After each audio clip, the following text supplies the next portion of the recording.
scan this. Sovi is here. Let's level up.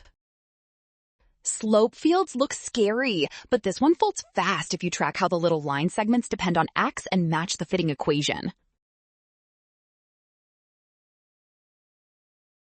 First, notice each vertical strip has the same tilt all the way up and down, which means the slope depends only on x, not on y, so option A is out.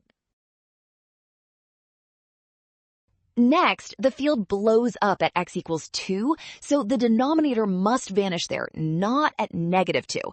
And because both sides stay positive, a square denominator fits better. Finally, every segment is positive, never negative. So a cubic denominator is wrong because it would switch signs across x equals 2. That leaves option...